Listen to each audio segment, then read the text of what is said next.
സ്വാതി, താൻ എന്താ ഈ ചെയ്യുന്നേ? എന്നെ ശിക്ഷിക്കുകയാണോ? അയ്യോ അല്ല ഏട്ടാ, ദൈവം എന്നെ ശിക്ഷിച്ചതിനുള്ള പരിഹാരം ചെയ്യുമായിരുന്നു ഞാൻ. നമുക്കൊരു കുഞ്ഞ് ജനിക്കാൻ വേണ്ടിയിട്ടുള്ള എന്റെ പ്രാർത്ഥനയായത്. സ്വാതി, ഇത്ര കഠിനമായ പ്രാർത്ഥന അത് എന്നെ ശിക്ഷിക്കുന്നതിന് തുല്യോ? ഏട്ടൻ അങ്ങനെ വിചാരിക്കുന്നതാണ് തെറ്റ്. ഈ പ്രാർത്ഥന ഏട്ടനും കൂടി വേണ്ടിയിട്ടാ. സ്വാതി, എനിക്ക് തന്നോടൊരു കാര്യം പറയാനുണ്ട്. ഏട്ടാ, ഞാനിപ്പോ ഒരു പൂജയിൽ പങ്കെടുത്തോണ്ടിരിക്കുക. നാളെ രാവിലെ ഈ പൂജ അവസാനിക്കും. നാളെ രാവിലെയോ? അപ്പോ ഇന്ന് രാത്രി മുഴുവൻ താൻ ഈ ക്ഷേത്രത്തിൽ കഴിയണോ? ഏട്ടാ, ഞാൻ മാത്രമല്ല, ഒരുപാട് പേർ ഇന്ന് ഈ പൂജ ചെയ്യാനുണ്ട്. എന്നെ പോലെ ഉള്ളിൽ ദുഃഖമുള്ളവർ ഭഗവാന് വേണ്ടി ചെയ്യുന്ന വഴിപാടായത്. സ്വാതി, എനിക്കൊരു കാര്യം. ഏട്ടാ, ഏട്ടനിപ്പോ വീട്ടിലേക്ക് തിരിച്ചു പോണം. ഈ പൂജ കഴിഞ്ഞ് ഞാൻ നാളെ രാവിലെ തന്നെ തിരിച്ചു വന്നിട്ട് നമുക്ക് സംസാരിക്കാം. അല്ല സ്വാതി, ഞാൻ പറയുന്നൊന്ന് കേക്ക്.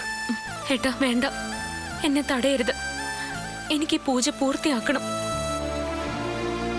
മുടങ്ങിയ ദൈവദോഷം വരും, അത് വരുത്തി വെക്കരുത്. ഏട്ടൻ തിരിച്ച് വീട്ടിലേക്ക് പോവും. ഇവിടെ നാമമന്ത്രങ്ങൾ മാത്രമേ പാടുള്ളൂ. ഏട്ടൻ പൊയ്ക്കോ ഏട്ടാ, വീട്ടിൽ വന്ന് സംസാരിക്കാം.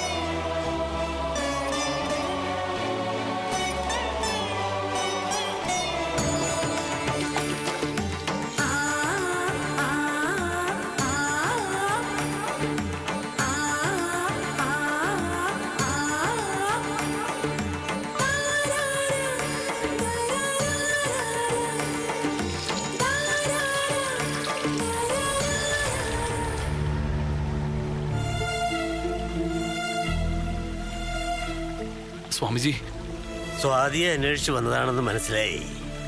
അതെ സ്വാമിജി, ആരോടും ഒരു വാക്ക് പോലും പറയാതെ അവൾ ഇത്രയ്ക്ക് കഠിനമായ പൂജ ചെയ്യുന്നത് എന്തിനാ സ്വാമിജി? സ്വന്തം ഭാര്യയുടെ മനസ്സറിയാൻ നിങ്ങൾക്കിതുവരെ കഴിഞ്ഞിട്ടില്ല എന്നുള്ളത് അത്ഭുതം തന്നെയാ. എന്തോ വലിയൊരു ദുഃഖം ആ കുട്ടിയുടെ മനസ്സിനെ മഥിക്കുന്നുണ്ട്. അതെന്താണെന്ന് ഭർത്താവായ നിങ്ങൾക്കറിയില്ലേ? അത് പിന്നെ അതൊക്കെ എനിക്കറിയാം സ്വാമിജി. അതിനെക്കുറിച്ച് സംസാരിക്കാനാ ഞാൻ അവളുടെ പിന്നാലെ ഇങ്ങോട്ട് വന്നത്. ഇന്നിനിപ്പോ ആ കുട്ടിയോടൊന്നും സംസാരിക്കാതിരിക്കുന്നതാ നല്ലത്. പൂജ കഴിഞ്ഞ് നാളെ തിരിച്ച് വീട്ടിലെത്തുമ്പോ അത് പറഞ്ഞാ മതി. തൽക്കാലം ക്ഷേത്രത്തിലേക്ക് ചെന്ന് ഭഗവാനെ കണ്ട് പ്രാർത്ഥിച്ചു മടങ്ങിക്കൊള്ളൂ.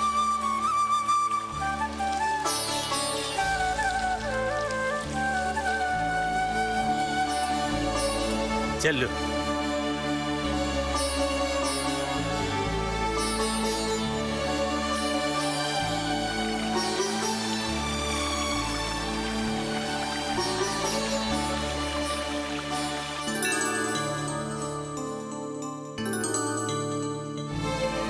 ഭഗവാനെ, എന്നോട് ക്ഷമിക്കണേ. ഡോക്ടർ എന്നോട് പറഞ്ഞ കാര്യം ഞാൻ സ്വാതിയിൽ നിന്ന് മറച്ചു വെച്ചത് തെറ്റായിപ്പോയി. അത് മനസ്സിൽ വെച്ചുകൊണ്ടാണ് അവൾ ഇത്രയും ദിവസം നടന്നതെന്ന് എനിക്ക് മനസ്സിലായില്ല. അവളുടെ മനസ്സ് വേദനിപ്പിച്ചതിന് എന്നോട് പൊറുക്കണേ ഭഗവാനെ.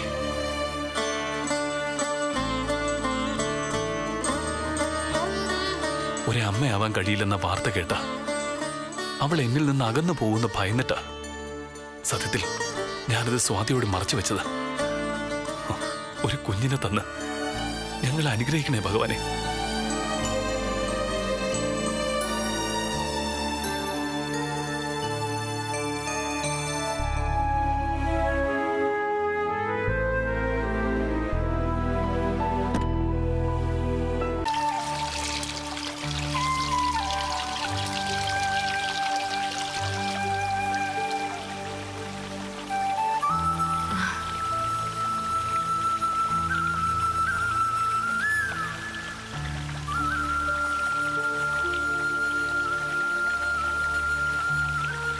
മോളെ, നീ നിന്റെ പൂജ വിജയകരമായി പൂർത്തീകരിച്ചിരിക്കുന്നു. സഹസ്ര ജലധാര പൂജ സാക്ഷാത്കരിച്ചിരിക്കുന്നു. എല്ലാം ദേവിയുടെ അനുഗ്രഹം. മോൾ ആ കുടം അവിടെ വെച്ച് സന്തോഷത്തോടെ നടക്കൽ ചെന്ന് പ്രാർത്ഥിച്ചോളൂ. മോൾ ആഗ്രഹിക്കുന്നതെല്ലാം ദേവി സാധിച്ചു തരും. ദാ, ഈ വിളക്ക് കൊണ്ടുപോയി നടക്കൽ വയ്ക്കണം. എന്നിട്ട് മനസ്സുരുകി പ്രാർത്ഥിച്ചോളൂ. ഫലം നിശ്ചയം.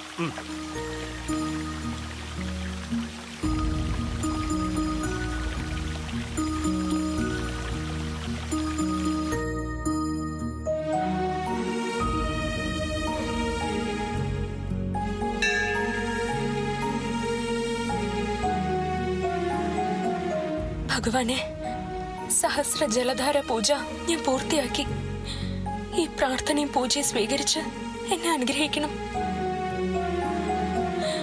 എനിക്കൊരു കുഞ്ഞു വേണം. ഇതെന്റെ ആഗ്രഹം മാത്രമല്ല, മുന്നോട്ടുള്ള എന്റെ ജീവിതം തന്നെ ഇനി ആ പ്രാർത്ഥനയില്ല.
മോളെ, വേണ്ട,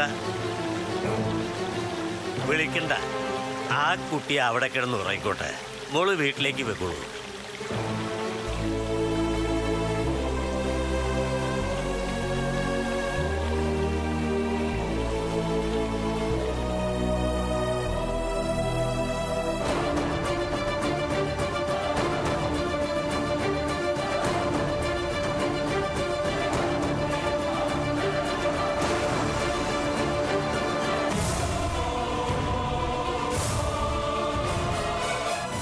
നീലേ,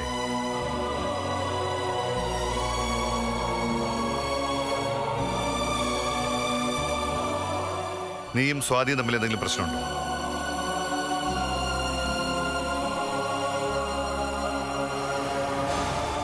പറയടാ. ഞാനിതൊന്നും ശ്രദ്ധിക്കുന്നില്ലെന്ന് നീ കരുതരുത്. ഈശ്വര, അച്ഛനെന്തെങ്കിലും സംശയം തോന്നിയോ? സത്യം അച്ഛനോട് എങ്ങനെ പറയും? ഡോക്ടർ പറഞ്ഞ കാര്യം അച്ഛൻ അറിഞ്ഞ വല്ലാതെ വിഷമാവും. നീലേ, നീ എന്തായി ആലോചിക്കുന്നത്? ചോദിച്ചതിന് മറുപടി പറ. അച്ഛ, ഞങ്ങൾ തമ്മില് ഒരു പ്രശ്നവുമില്ല. അച്ഛനെ വെറുതെ തോന്നുന്നതാ. എന്റെ തോന്നലുകൾക്ക് നിന്റെ ജീവിതത്തോളം പ്രായമുണ്ട്. അത് തെറ്റില്ല. കമ്പനിയുടെ ചെയർമാനാവാൻ സ്വാതി സമ്മതിക്കാതിരുന്നത് നിങ്ങൾ തമ്മിലുള്ള എന്തോ പ്രശ്നം കൊണ്ടാണെന്ന് എനിക്കറിയാം. അല്ല അച്ഛ, സ്വാതിക്ക് അതില് താല്പര്യമില്ലാത്തതുകൊണ്ട് തന്നെയാ അവൾ അങ്ങനെ പറഞ്ഞത്. ആര് പറഞ്ഞു? ആദ്യം സ്വാതിയാണ് ഈ കമ്പനി തുടങ്ങാൻ മുൻകൈ എടുത്തത്. ചെയർമാനാവാൻ ഞാൻ അവളോട് അന്ന് പറഞ്ഞപ്പം അവൾ എതിരൊന്നും പറഞ്ഞില്ലല്ലോ. പക്ഷേ വക്കീലിനെ വിളിച്ച് പിറ്റേ ദിവസം അവളത് മാറ്റി. അത്രയും സമയത്തിനിടയ്ക്ക് നിങ്ങൾ തമ്മിൽ എന്താ ഉണ്ടായത്? ഇല്ല അച്ഛ, ഒന്നും ഉണ്ടായിട്ടില്ല. പിന്നെന്തിനാ അവൾ ക്ഷേത്രത്തിൽ പോയി ഇത്രയും കഠിനമായൊരു പൂജ നടത്തുന്നത്? അതും നിന്നോട് പോലും ആലോചിക്കാതെ. അച്ഛൻ ഇങ്ങനെയൊക്കെ ചോദിച്ചാൽ എനിക്കതിനൊന്നും മറുപടി ഇല്ല അച്ഛ. ഞങ്ങൾ തമ്മിൽ ഒരു പ്രശ്നവുമില്ലെന്ന് ഞാൻ എങ്ങനെ അച്ഛനെ പറഞ്ഞ് വിശ്വസിപ്പിക്കുമെന്ന് എനിക്കറിയില്ല.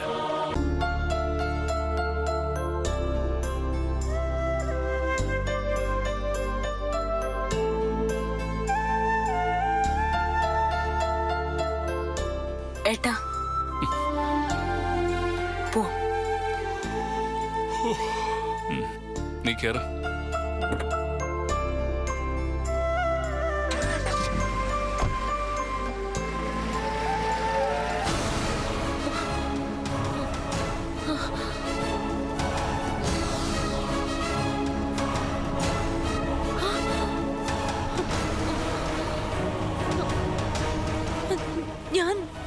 പൂജ? കുട്ടിയുടെ പൂജയും പ്രാർത്ഥനയും എല്ലാം മുടങ്ങി. പൂജ പൂർത്തിയാക്കി ആ കുട്ടി എപ്പോഴേ മടങ്ങി.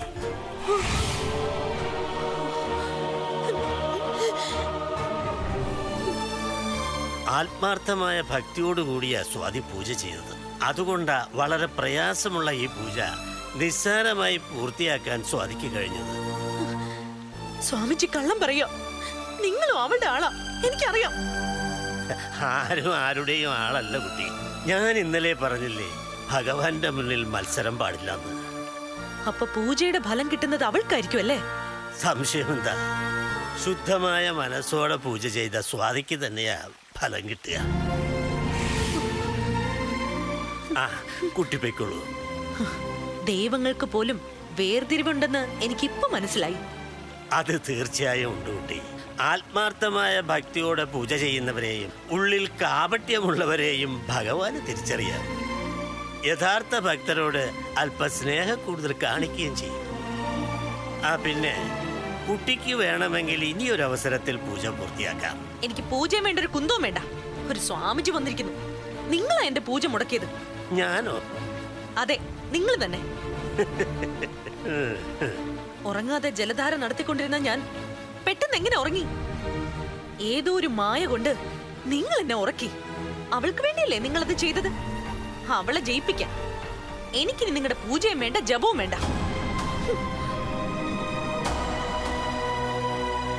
ഭഗവാനെ, അസൂയയും കുശുമ്പും ചേർത്താണല്ലോ നീ സ്ത്രീയെ സൃഷ്ടിച്ചത്. അറിവില്ലാത്ത ആ കുട്ടിയോട് പൊറുക്കണേ.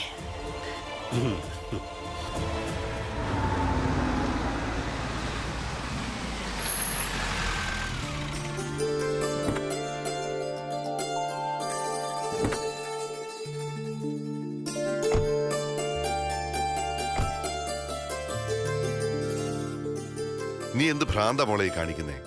എന്തെങ്കിലും വിഷമം മനസ്സിലുണ്ടെങ്കിൽ അത് ഉള്ളിൽ അടക്കി പിടിച്ച് സ്വയം സങ്കടപ്പെടുന്ന എന്തിനാ? ഈ അച്ഛനോട് പറയാൻ വയ്യാത്ത എന്ത് സങ്കടം എന്റെ മോക്കുള്ളത്? ഈ വീടിന്റെ ജീവൻ നീയാ മോളെ. നിന്റെ മുഖം തെളിയുമ്പോഴേ ഈ വീട്ടിൽ സന്തോഷം ഉണ്ടാവും. ഇത് എന്നോടെന്തോ വാശി കാണിക്കുന്നത് പോലെ സ്വാതി പെരുമാറിയത്. എനിക്ക് എന്തിനാ ഏട്ടനോട് വാശി? അച്ഛാ, ഞാൻ പോയത് ഒരു പ്രാർത്ഥന നടത്താൻ വേണ്ടിയാ. അതിനാരും ടെൻഷൻ അടിക്കേണ്ട ഒരു കാര്യമില്ല. എനിക്ക് നല്ല ക്ഷീണമുണ്ട്. ഒന്ന് കുളിച്ച് ഫ്രഷ് ആവണം. ഓ,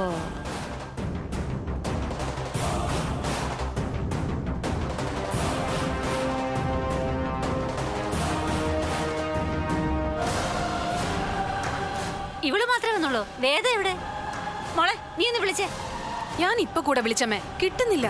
സ്വിച്ച് ഓഫ് എന്നാ പറയുന്നത്. അയ്യോ, എടാ മോനെ, വേദ നീ കണ്ടില്ലേ? അവളെ നീ എന്താ കൊണ്ടുവരാത്തെ? അവളിത് എവിടെ പോയി? നിങ്ങൾ ചെന്ന് അന്വേഷിക്കും. മനുഷ്യന് സമാധാനം തരാത്ത ഓരോ ജന്മങ്ങൾ എവിടെയെങ്കിലും പോയി തൊലയട്ടെ. ചേടാ, ഇതെന്തൊരു കൂത്ത്? അതിന് നീ എന്തിനാ ഞങ്ങളോട് ചൂടാവുന്നേ? നീലിനോട് പറയാതെ സ്വാതി പൂജ ചെയ്യാൻ പോയതിന്റെ ദേഷ്യം ഞങ്ങളോടല്ല തീർക്കേണ്ടത്. എടാ, ആണുങ്ങളാണെങ്കിലേ സ്വന്തം ഭാര്യയെ വരച്ച വരയിൽ നിർത്താൻ പഠിക്കണം. ഓഹോ, എന്നിട്ടാണോ അമ്മ ഇവിടെ വന്ന് നിൽക്കുന്നത്? അങ്കിള് വരച്ച വര ഈ വീട്ടിലാണോ? അത് ദേ അമ്മായി, വെറുതെ ഓരോന്ന് പറഞ്ഞ് എന്നെ ദേഷ്യം പിടിപ്പിക്കാതെ കയറി പോകുന്നുണ്ടോ? ചേടാ, ഇവനിപ്പ എന്നെ പിടിച്ച് തിന്നുമെന്ന് തോന്നുന്നല്ലോ. നീ വാടി വെച്ചേ. അങ്ങാടി തോറ്റന് അമ്മയോടാണോ ദേഷ്യം? നീ വാടിയുണ്ട്. നീലേ, എന്താടാ നിങ്ങൾക്കിടയിലെ പ്രശ്നം? സ്വാതി നീയും തമ്മിൽ എന്തെങ്കിലും പ്രശ്നമുണ്ടോന്ന്? ദേ അച്ഛാ, ഞങ്ങൾക്കിടയിൽ ഒരു പ്രശ്നവുമില്ല. ഇനി എല്ലാരും കൂടെ ചേർന്ന് ഇതൊരു പ്രശ്നമാക്കി മാറ്റാതിരുന്നാ മതി. ചേടാ, ഇതിനെന്തിനാ എന്നോട് ദേഷ്യപ്പെടുന്നത്? ഒരു കാര്യം ഉറപ്പായി. പതുക്കെ ഏട്ടത്തി അങ്ങോട്ടിരുന്നേ. പതുക്കെ. ഇനി ഞാനൊന്ന് കാണട്ടെ ഈ ഗർഭിണിയെ. ഇതത് തന്നെ. കണ്ണു നോക്കട്ടെ.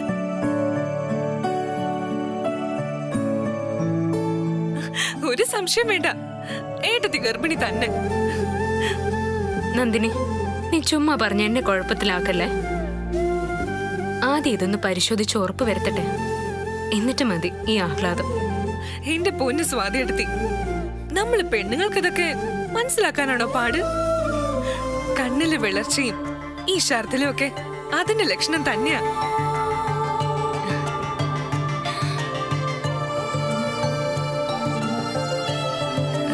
ദേ, ഇതിനകത്തൊരു മോനോ മോളോ ഉണ്ടാവും. മോൻ തന്നെ ആവും. അയ്യടാ, അപ്പൊ പൂച്ച പുറത്ത് ചാടിയല്ലേ? പോടി അവിടുന്ന്.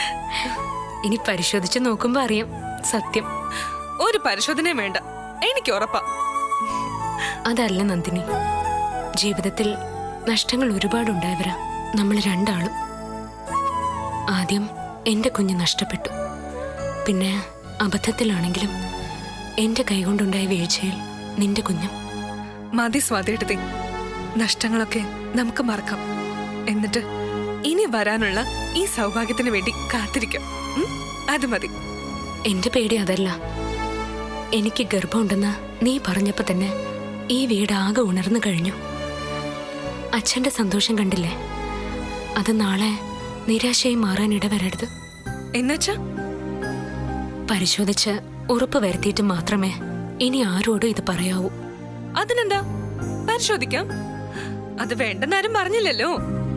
പക്ഷേ സ്വാതിയേട്ടത്തി ഗർഭിണിയാണെന്ന് ഞാൻ പറഞ്ഞപ്പോ താഴെ ചിലരുടെ മുഖം മാറിയത് കണ്ടില്ലേ? അവരൊക്കെ ഒന്ന് ഞെട്ടട്ടെ. അതുകൊണ്ട് കുറച്ചു ദിവസം ഇതിങ്ങനെ തന്നെ ഇരിക്കട്ടെ.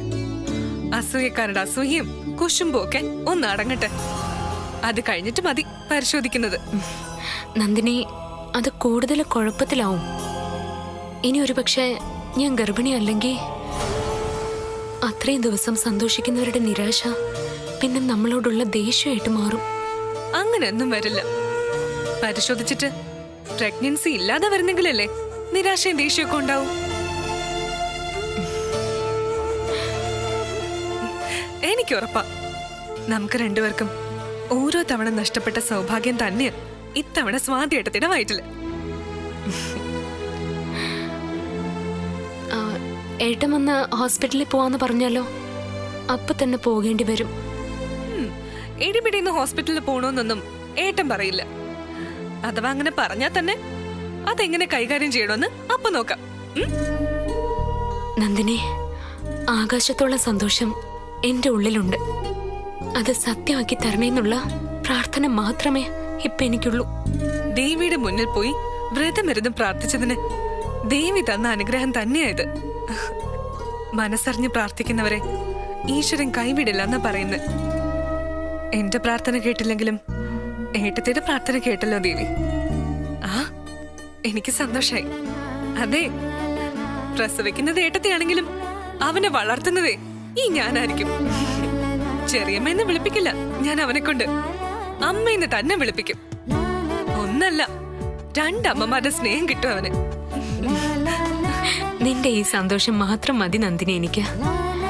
ഈ വീടിന്റെ ഐശ്വര്യം ഇനി നിന്റെ സന്തോഷമായിരിക്കും. പ്രസവിക്കുന്നത് വരെയുള്ള 10 മാസവും ഏട്ടത്തെ ശുശ്രൂഷിക്കാൻ പോകുന്നത് ഈ ഞാൻ തന്നെ ആയിരിക്കും. ശുശ്രൂഷിക്കാൻ ഞാൻ രോഗിയൊന്നുമല്ല, ഗർഭം ഒരു രോഗവുമല്ല. നിനക്ക് സന്തോഷം കൂടി ഭ്രാന്തായോ പെണ്ണ്? ഈ ഭ്രാന്തിന് നല്ല സുഖമുണ്ട് സ്വാതിയെടുത്തി. ഈ വീട്ടിലേക്ക് പുതുതായി വരാൻ പോകുന്ന കൺമണിയെ കാത്തിരിക്കുന്നതിന്റെ ഒരു വലിയ സുഖം. നിന്റെ പ്രാർത്ഥന ഫലിക്കട്ടെ. ആണായാലും പെണ്ണായാലും ഭഗവാൻ ആരോഗ്യത്തോടെ തന്നാ മതി. ദേവേ, രക്ഷിക്കണേ.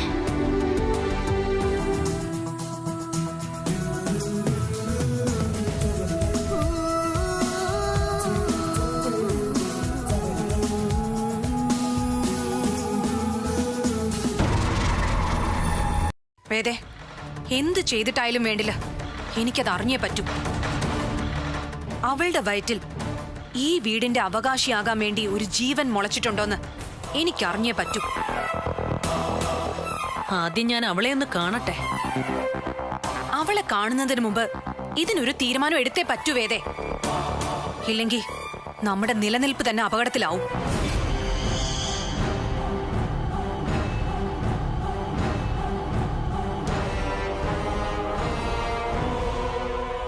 അതിനൊരു വഴിയുണ്ട്.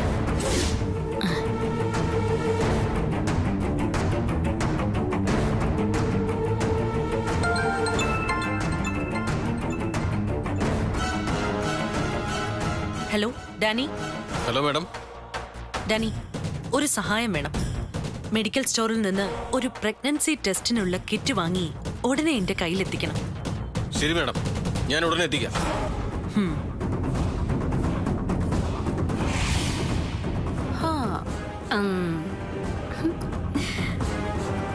അവളുടെ കള്ളക്കളി നമുക്ക് ഇന്ന് തന്നെ പൊളിക്കണം. വാ, ഇനി നമുക്ക് അവളെ കാണാം.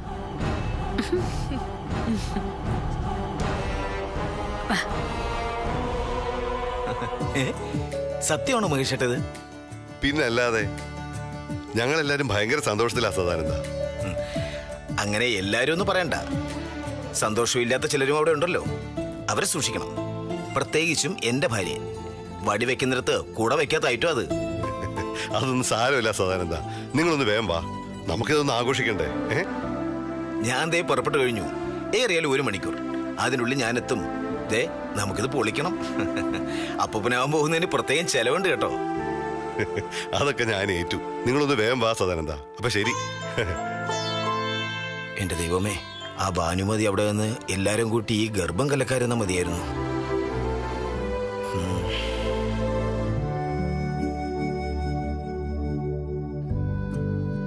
മാലതി, നീ ഇത് വല്ലതും അറിയുന്നുണ്ടോ? ദേ, നമ്മൾ അപ്പൂപ്പനും അമ്മൂമ്മ ആവാൻ പോവാ. എടി അമ്മൂമ്മേ, നീ ഇതൊക്കെ കാണുന്നുണ്ടല്ലോ അല്ലേ?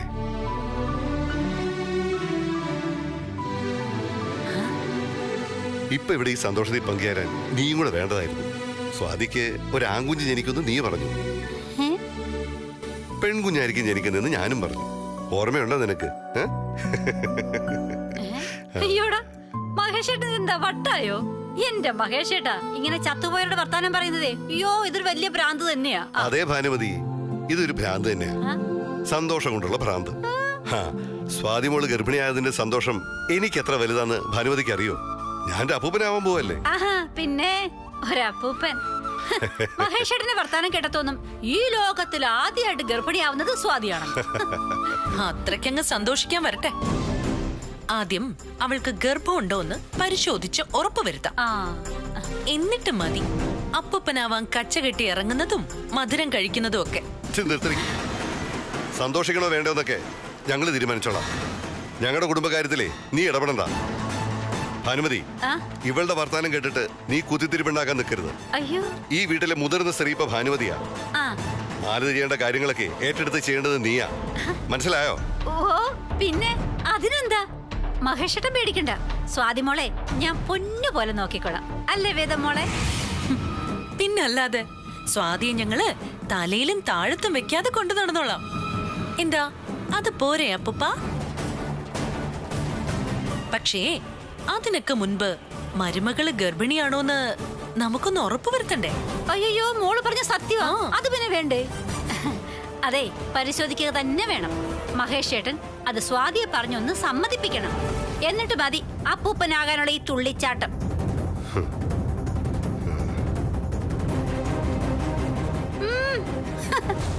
അയ്യോ,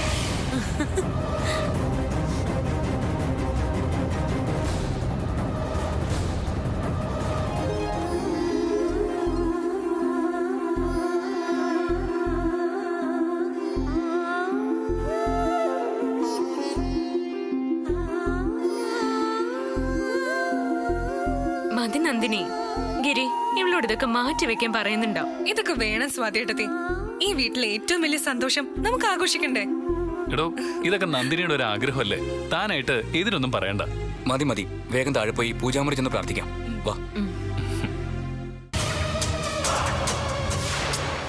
വല്യച്ഛൻ പറയുന്നത് നീ കേട്ടില്ലടി?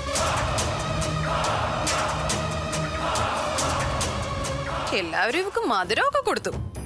അതിന് ഇവക്ക് ഗർഭം തന്നെയാണെന്ന് ആർക്കെങ്കിലും ഉറപ്പുണ്ടോ?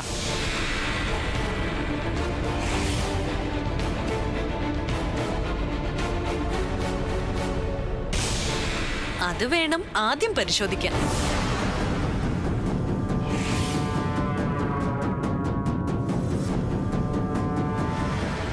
ഇവളെ ഹോസ്പിറ്റലിൽ കൊണ്ടുപോയി പ്രഗ്നൻസി ടെസ്റ്റ് നടത്തണം.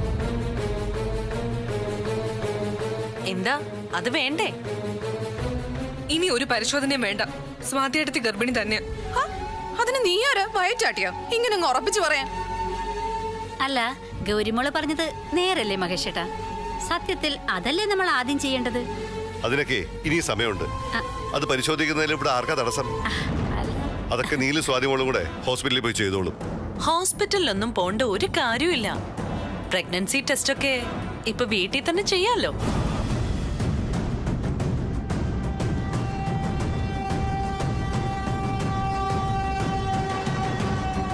അതിനുള്ള ഏർപ്പാടൊക്കെ ഞാൻ ചെയ്തിട്ടുണ്ട്. പ്രഗ്നൻസി ടെസ്റ്റിനുള്ള കിറ്റുമായി ആളിപ്പോ ഇവിടെ എത്തും. പ്രഗ്നൻസി ടെസ്റ്റിനുള്ള കിറ്റാ.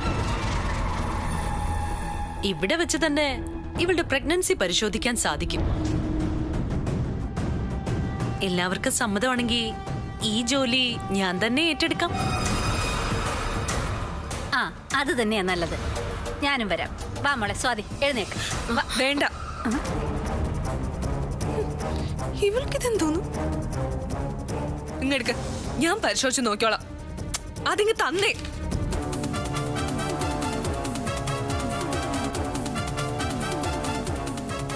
വാ സ്വാതി എടുത്തി. അമ്മ ചെല്ലുമോളെ, എന്നാലും ഇത് ചെയ്യേണ്ടതല്ലേ. ചെല്ലു. ഞാനും കൂടെ വരാം. വാ. അയ്യോ വേണ്ട, എല്ലാവരും ഇവിടെ തന്നെ നിന്നാ മതി. എടുത്തി വാ.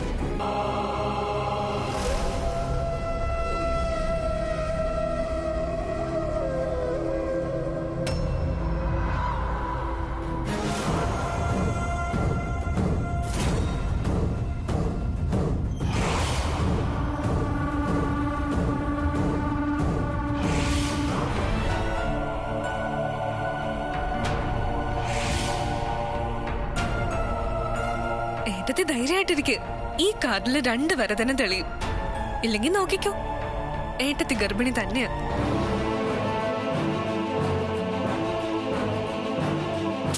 ശോ, ഈ ഏട്ടത്തിന്റെ ഒരു പേടി.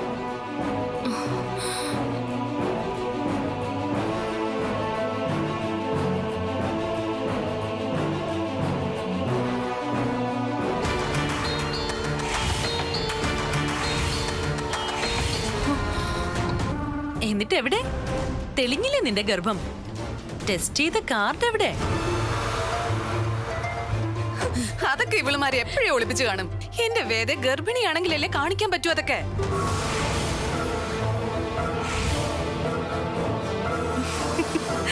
എന്താണ് നിന്ന് ഇളിക്കുന്നത്?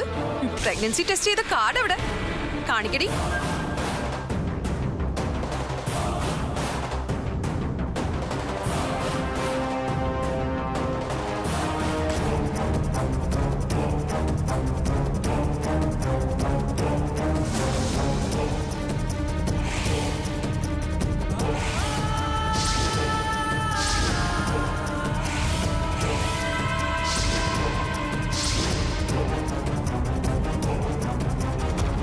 ഇപ്പൊ വിശ്വാസായില്ലേ? സ്വാതി ഏട്ടത്തി ഗർഭിണി തന്നെയാ. ദാ നല്ലതുപോലെ സൂക്ഷിച്ചു നോക്കിക്കോ, പിന്നെ കണ്ടില്ലെന്ന് പറയരുത്.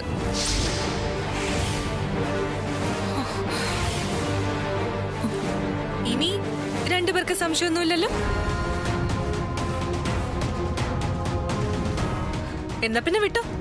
പെട്ടെന്ന് താഴെ പോയിട്ടേ എല്ലാരോടും ഈ സന്തോഷ വാർത്ത ഒന്നും കൂടെ ഉറപ്പിച്ച് പറഞ്ഞേക്ക്. ആ ചെല്ല്.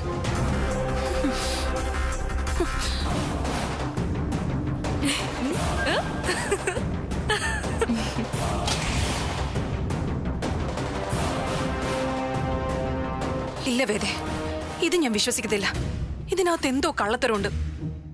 അത് തന്നെയാ എന്റെയും വിശ്വാസം. പക്ഷെ ആ കാർഡിലെ 2 വരകൾ പ്രഗ്നൻസി ഇല്ലെങ്കിൽ അതെങ്ങനെ വരും? അതെനിക്ക് വിശ്വസിക്കാൻ പറ്റുന്നില്ല. നന്ദിനി, ഇതാകെ കുഴപ്പമാവുന്ന എനിക്ക് തോന്നുന്നു. രാജീവിന്റെ അച്ഛൻ എന്നെ അനുഗ്രഹിച്ചിട്ടാ പോയത്. ഇതൊരു വലിയ കള്ളമായിരുന്നു എന്ന് ഞാൻ ഇവരോടൊക്കെ എങ്ങനെ പറയും? നന്ദിനി, നമുക്ക് സത്യം അങ്ങ് പറഞ്ഞാലോ? എനിക്കാകെ പേടിയാവുന്നു. ഈ കള്ളത്തരം ഏത് നിമിഷവും പൊളിയും. ഏട്ടത്തിങ്ങനെ പേടിക്കാതെ എല്ലാം നമുക്ക് പറയാന്ന് പറഞ്ഞില്ലേ? ഇപ്പൊ എല്ലാവരുടെയും മുഖത്ത് കാണുന്ന ഈ സന്തോഷം ഒരു ദിവസമെങ്കിലും അങ്ങനെ തന്നെ നിൽക്കട്ടെ. നമുക്ക് നാളെ ഏട്ടനോട് സത്യം പറയാം. ഏട്ടത്തെ പേടിക്കണ്ട, എനിക്ക് തെറ്റുപറ്റിയതാണെന്ന് ഞാൻ തന്നെ പറഞ്ഞോളാം. നന്ദിനി, ഒരു വലിയ കള്ളത്തിന്റെ മുകളിലാ നമ്മളിപ്പോ നിൽക്കുന്നത്. ജനിക്കാൻ പോകുന്നൊരു കുഞ്ഞിന്റെ പേരിലാ നമ്മൾ ഈ കള്ളത്തിന് പറഞ്ഞിരിക്കുന്നത്? ഏട്ടത്തി, ഒരാഴ്ചക്കപ്പുറം ഈ കള്ളത്തരം നമുക്ക് മുന്നോട്ട് കൊണ്ടുപോകാൻ പറ്റില്ലെന്ന് എനിക്കറിയാം. അതിനു മുമ്പ് ഏട്ടത്തിക്ക് പഴകിയേക്കാത്ത വിധം ഞാനിത് പരിഹരിച്ചിരിക്കും. ഹലോ ഡോക്ടർ, ഇത് ഞാനാ, നീൽ മഹേഷ്. ആ അതെ അതെ, സ്വാതിയുടെ ഹസ്ബൻഡ്. എനിക്കൊരു സന്തോഷ വാർത്ത ഡോക്ടറോട് പറയാനുണ്ട്. സ്വാതി അവള് പ്രഗ്നന്റ് ആണ്. ആഹാ, സത്യമാണോ? ദൈവം നിങ്ങളെ രക്ഷിച്ചു നീൽ. അന്ന് ഡോക്ടർ പറഞ്ഞിരുന്നില്ലേ, ഇതുപോലെ സർജറി നടത്തിയവർക്ക് കുട്ടികൾ ഉണ്ടാവാനുള്ള സാധ്യത കുറവാണെന്ന്. 1000-ൽ 1-2 പേർക്ക് മാത്രമേ ആ ഭാഗ്യം കിട്ടൂ എന്നല്ലേ ഡോക്ടർ പറഞ്ഞത്? അതെ നീൽ, ഞാൻ പറഞ്ഞത് സത്യം തന്നെയാ. അങ്ങനെ സംഭവിച്ചിട്ടുള്ളൂ. ആ ഭാഗ്യം എന്റെ സ്വാതിക്ക് കിട്ടി ഡോക്ടർ. നീലിനോട് ഞാൻ അന്നേ പറഞ്ഞില്ലേ, there must be a chance. ഇത് ദൈവത്തിന്റെ അത്ഭുതം തന്നെയാ. ഞാൻ സ്വാതിയും കുട്ടി ഡോക്ടറെ കാണാൻ വരുന്നുണ്ട്.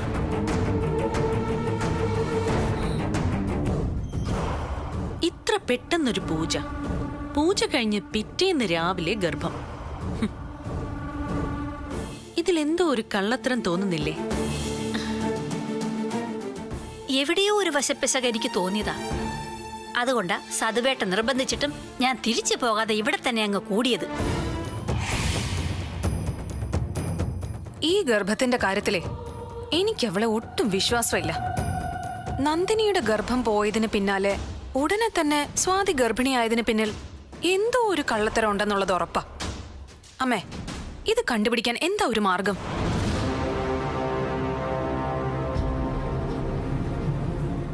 എന്റെ കയ്യിൽ നിന്ന് ആ പ്രഗ്നൻസി കിറ്റ് തട്ടിയെടുത്ത് നന്ദിനി അവളെയും കൊണ്ട് മുറിയിൽ കയറി കഥ കടച്ചപ്പോഴേ എനിക്ക് സംശയം തോന്നിയതാ.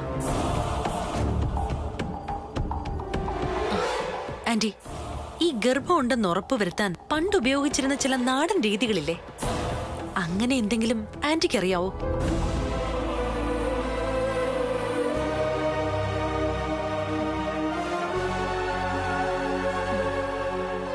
എന്തായാലും അവളെ ആശുപത്രിയിൽ കൊണ്ടുപോയി പരിശോധിക്കാൻ അവള് നമ്മളെ സമ്മതിക്കില്ല.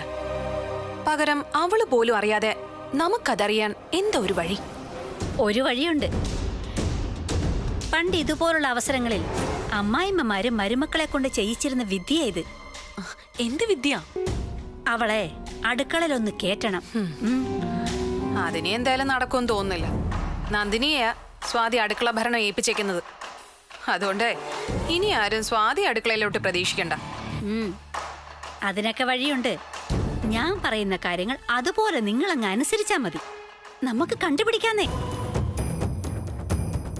പക്ഷേ ഒരു കണ്ടീഷനുണ്ട്. കണ്ടീഷനോ? എന്ത് കണ്ടീഷൻ? മത്സരത്തിന്റെ ഒരു ഭാഗത്ത് നിങ്ങൾ സ്വാതിയെ ഇറക്കണം. എന്താ, പറ്റുമോ? അല്ല വേദേ, സ്വാതിക്കിപ്പോ വിശേഷമല്ലേ? അവള് ഗർഭിണിയാണെന്ന കാര്യം ഞങ്ങളുടെ ക്ലബിലെ എല്ലാരും അറിഞ്ഞു. അങ്ങനെ ഒരു അവസ്ഥയില് കബഡി കളി എന്നൊക്കെ പറഞ്ഞാൽ അത് നടക്കില്ല. നടത്തണം. അതിനു വേണ്ടിയാണ് നിങ്ങളെ ഇപ്പൊ ഇങ്ങോട്ട് വിളിച്ച് ഇങ്ങനെ സംസാരിക്കുന്നത്. അല്ല, ഞങ്ങൾ എങ്ങനെയാ സ്വാതി നിർബന്ധിച്ച് കളത്തിലിറക്കുന്നത്? വേണ്ട, നിങ്ങൾ എതിർക്കാതിരുന്നാ മാത്രം മതി. സ്വാതി കബഡി കളിക്കാൻ ഇറങ്ങിയിരിക്കും. അത് ഞങ്ങൾക്ക് വിട്ടേക്ക്. എന്നാ പിന്നെ ഞങ്ങൾ ഓക്കെ.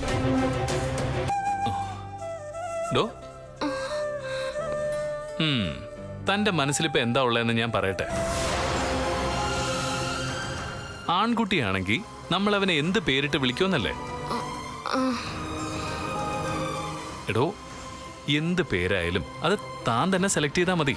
എടോ, അതിനുള്ള അവകാശം ഞാൻ തനിക്ക് തന്നിരിക്കുന്നു. കഴിക്കാം.